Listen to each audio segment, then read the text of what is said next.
प्रिय भक्तजनों, पौष मास कृष्ण पक्ष की सफला एकादशी का महात्म। युधिष्ठिर ने पूछा, स्वामिन, पौष मास के कृष्ण पक्ष में जो एकादशी होती है उसका क्या नाम है, उसकी क्या विधि है तथा उसमें किस देवता की पूजा की जाती है, ये बतलाइए। भगवान श्री कृष्ण ने कहा, राजेंद्र, बतलाता हूँ, सुनो। बड़ी दक्षिणा वाले यज्ञों में भी मुझे उतना संतोष नहीं होता जितना एकादशी व्रत के अनुष्ठान से होता है। इसलिए सर्वथा प्रयत्न करके एकादशी का व्रत करना चाहिए। पौष मास के कृष्ण पक्ष में सफला नाम की एकादशी होती है। उस दिन पूर्वोक्त विधान से ही विधिपूर्वक भगवान नारायण की पूजा करनी चाहिए। एकादशी कल्याण करने वाली है, अतः इसका व्रत अवश्य करना उचित है।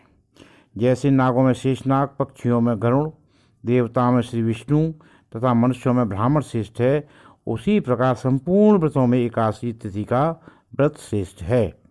राजन, सफला एकादशी को नाम मंत्रों का उच्चारण करके फलों के द्वारा से हरि की पूजन करें। नारियल के फल, सुपारी, बिजौरा नींबू, जमीरा नींबू, अनार, सुंदर आंवला, लौंग, बेर तथा विशेषतः आम के फलों से देव देवेश्वर श्री हरि की पूजा करनी चाहिए। इसी प्रकार धूप दीप से भी भगवान की अर्चना करें। सफला एकादशी को विशेष रूप से दीपदान करने का विधान है। रात को वैष्णव पुरुषों के साथ जागरण करना चाहिए। जागरण करने वाले को जिस फल की प्राप्ति होती है वह हजारों वर्ष तपस्या करने से भी नहीं मिलता। नरश्रेष्ठ, अब सफला एकादशी की शुभ कारणिक कथा सुनो। चंपापति नाम के से विख्यात एक पुरी है जो कभी राजा महिष्मत की राजधानी थी। राजर्षि महिष्मत के 5 पुत्र थे। उनमें जो श्रेष्ठ था वह सदा पाप कर्म में ही लगा रहता था। परिस्त्रीगामी और वैश्वासक था। उसने पिता के धन को पाप कर्म में ही खर्च कर दिया। वह सदा दुराचार परायण तथा ब्राह्मणों का निंदक था।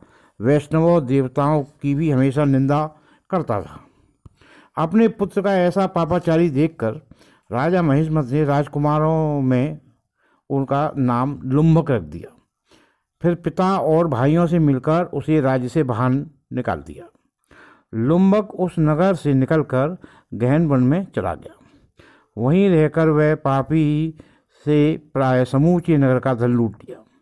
एक दिन जब वह चोरी करने के लिए नगर में आया तो रात में पहरा देने वाले सिपाहियों ने उसे पकड़ लिया, किंतु जब उन्हें अपने को राजा महिष्मत का पुत्र बतलाया तो सिपाहियों ने उसे छोड़ दिया।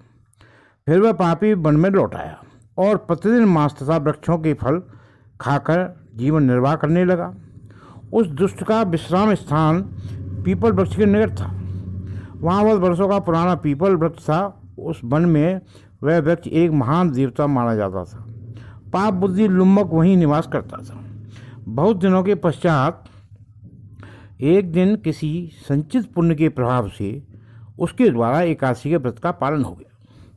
पौष मास में कृष्ण पक्ष की दशमी के दिन पापिष्ट लुम्बक ने वृक्षों के फल खाए और वस्त्रहीन होने के कारण रात भर जाड़े का कष्ट होगा। उस समय न तो उसे नींद आई और न आराम ही मिला। वह निष्प्राण सा हो गया था। सूर्योदय होने पर भी उस पापी को होश नहीं हुआ। सफला एकादशी के दिन भी लुम्बक बेहोश पड़ा रहा। दोपहर होने उसे चेतना प्राप्त हुई। फिर इधर उधर दृष्टि डालकर वह आसन से उठा और लंगड़े की भांति पैरों से बार बार लड़खड़ाता हुआ वन के भीतर गया। वह भूख से दुर्बल और पीड़ित हो रहा था। राजन, उस समय लुम्बक बहुत से फल लेकर ज्यों ही विश्राम स्थल पर लौटा त्यों ही सूर्यदेव अस्त हो गया। तब उसने वृक्ष की जड़ में बहुत से फल निवेदन करते हुए कहा, इन फलों से लक्ष्मीपति भगवान विष्णु संतुष्ट हों।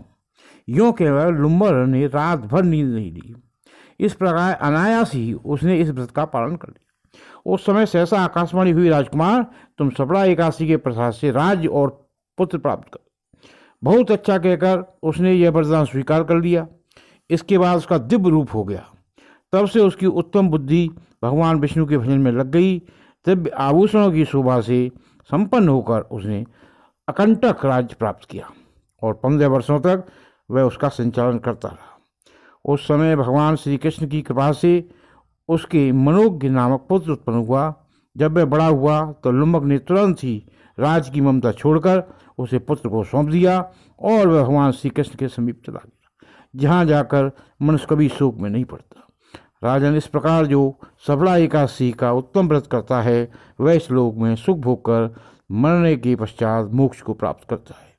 संसार में वे मनुष्य धन्य हैं जो सफला एकादशी के व्रत में लगे रहते हैं, उन्हीं का जन्म सफल है। महाराज, इनकी महिमा को पढ़ने, सुनने तथा उसके अनुसार आचरण करने से मनुष्य राज सूर्य यज्ञ का फल प्राप्त करता है। ये सफला एकादशी के व्रत की कथा आपको सुनाई, कैसी लगी आप सभी भक्त लोग बताएं। चैनल को सब्सक्राइब करें और लाइक करें। बहुत बहुत धन्यवाद।